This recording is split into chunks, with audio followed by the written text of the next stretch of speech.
Okay, we're back. I'm Enchanter Shane. This is Om Rupani, and we are here talking about nice guy rehab and why nice guys are not having or getting sex that they want.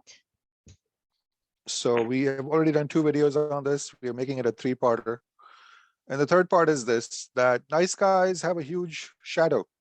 Nice guys try to hide their real motives. Sometimes they hide it even from themselves. They are trying to cover up other desires under their niceness. And women are brilliant at perceiving men's shadows. Women are very good at figuring out what a man really wants, why he is there. And when you hide your real motives, it doesn't really earn you any brownie points. It only makes you come across like a creep. If you're hiding your real motives, if you're hiding your real desires, if you are just putting on the act of the nice guy, you create the shadow. And this shadow, when the woman perceives it, doesn't particularly make her feel safe, doesn't particularly make her open to you. Now, this is a complete backfiring of your strategy. Most of the reason, one of the reasons you run the nice guy routine is you think, I'm going to come across as a very safe option. I'm going to come across as the nice guy. She's going to drop her guard with the nice guy. What ends up happening oftentimes is women know you're full of shit. They know you're hiding your real desires. They know why you're there. They know why you're being nice to them. They know you want something from them. But because you won't admit it, because you won't speak about it openly, now they have to kind of almost not turn their back on you because they don't know who you are completely. Right? It doesn't actually create more safety. It doesn't create more trust. It creates the opposite effect. Yeah. And it ends up getting stale. Like at some point you'll just be disregarded. And that is really painful. And so the idea of your shadow is sometimes you know what you're doing, but sometimes it just leaks out like bile, where I said it a couple in an earlier video, but you start to make innuendos or you say like, well, I'm available. Like it comes with some creepy laughter, or usually some like just corniness that is really laced with sexuality that's misconstrued, or it's kind of like teenager humor. So if there's a moment where there's like some creepiness that comes out, the woman might not even exactly know what's happening, but she'll just feel this like, ugh, we're really perceptive. We have all these feelers out that are like, something's with him. Like, I don't know. Like, I don't know what he wants, or it just feels shady. And that's probably opposite of it's not probably, it's opposite of what you want to be. You want to be experienced as shady and creepy and, just like not knowing. And the way some women might say it is, he has no game. He has no game plan. It's not like you're trying to be a liar, but there's no execution. There's no ownership of who you are as a human being. There's just like, do you like me now? Like, can I, and then there's sometimes what happens is there's this like microaggressions that come out, and it might even surprise you. And so what that looks like, it might be like, oh, now you're telling her about some really gross story. And she's like, why are you telling me this? Yeah. And it's a really big turnoff. We talked about in previous conversation that not getting the results you want creates resentment. Yeah. And you being the nice guy, now you bury the resentment too. But you don't really bury it. It sneaks out. Yeah. It can sneak out in passive aggressive ways. It can sneak out on some odd comment. It can sneak out in some bizarrely bad joke you make. Yes. The resentment you're feeling, the desire, the resentment you're not expressing, the desire you're not expressing, the true motives you're not expressing, they all become part of your shadow. Yeah. Right? And they're all lurking around you and they keep leaking out. And when they leak out, that doesn't earn you any credit. Right. That makes the woman actually contract. That doesn't make her more receptive to you, which is what you think the nice guy routine is going to do to the feminine. Yeah, and I'll just paint this picture. I had a client that was like, I can't believe, he was really pissed and he made this woman sound out like the devil, like really evil. He paid for her dinner, paid for her dinner. They went out to dinner. And then one day he decided not to pay. And he said to me, well, da da da da, like she's not dating me and blah, blah, blah. And then I said, let's split it. And she got really mad at him. And so much drama comes up because you're expecting, and this is just a storyline of he was paying and paying and paying. Not that he has to pay, but he was paying secretly because he wanted something in return, and he just was hoping and hoping.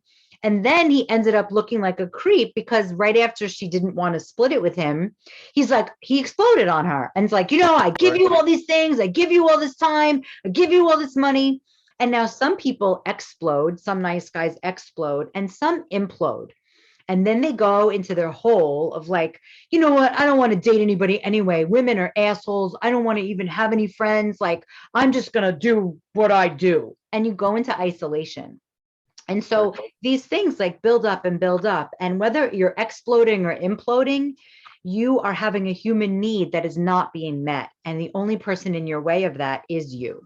And so the point of Nice Guy Rehab is to be aware, oh shit, I'm doing it again, and to throw in a tool. And it's awkward. Like part of this experience is going to be awkward because you're trying something new. And when you're trying something new, it's going to be think you did it wrong. It feels like the wrong thing.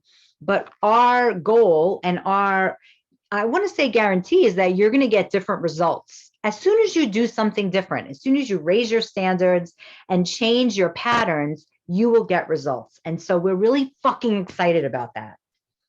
And we're hoping the results are going to be two-sided. They're going to get different Yeah. results out there, and you're going to get different results internally, because I see nice guys swinging between niceness energy going outwards and resentment and rage inwards. Yes. This is a bad pendulum to be on.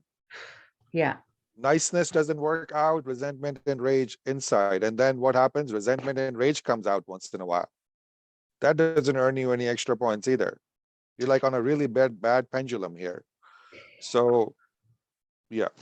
You know what I also just want to put in? We don't really have this anywhere, but this, women are hungry for intimacy and they're hungry for connection. So if you're like, well, I'm too skinny, I'm too tall, I'm too fat, this is about your heart and your cock and the way you show up and be present. So really catch yourself. If you're making excuses about why this won't work for you, it's wrong. Like there's ways to do this, and women are hungry for this kind of power for men, this kind of space holding, these kind of tools. Like we both work with people in these areas and we've seen results. And so doing this in a group feels really exciting because you can't, there's more accountability when you're in a group. I also just want to say, like, having emotional awareness along with other men creates more stability in your core, in your nervous system, because you're not afraid that someone else is going to take something from you. And a lot of times with nice guys, there's a lot of like holding on really tight or white knuckling, like, I don't know what to do. And there's overthinking and mind fuckery. And this is about like, there's abundance. There's enough for everybody. There's so many women who are interested in connecting with you. And it's up to you if you want to take it intimate. But now you'll get to make the choice. Do I really want this woman or not? That's like raising the standards big time.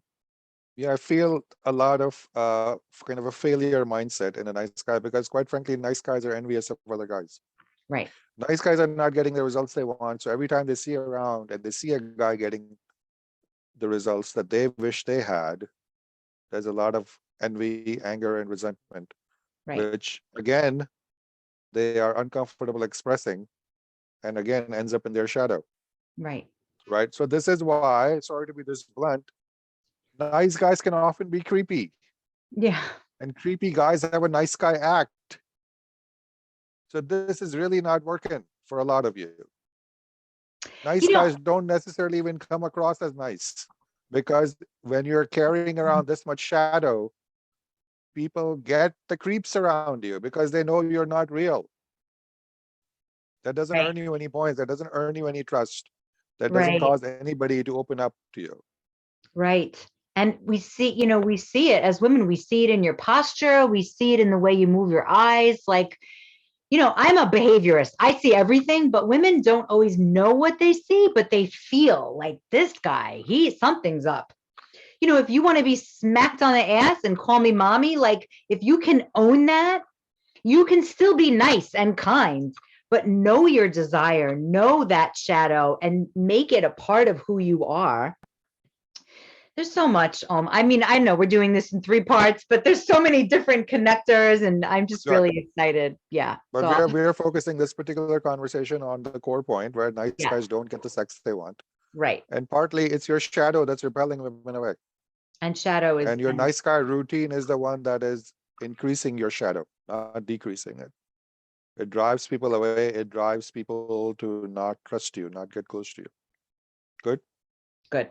Yes. All right. So Come join take our us. class and we'll share more with you. Yeah. And we're going to give you stuff to do. So you're going to have an experience. We're not just going to sit around and shoot the shit and make you feel shitty. We're going to give you actual practices to do. And then you're going to come back and be like, I did them and this is what happened. And you have to show up just as much as we are. Like I know it's nice to sit around and listen and learn, but this is about taking mini actions that are going to impact your life. And let's see what happens. So we're super excited. If you have any questions, really just sign the fuck up. I don't know what else to say. We're being very clear. We want to work with you. We're excited. And yeah, that's it for now. Wonderful. Okay. See you soon.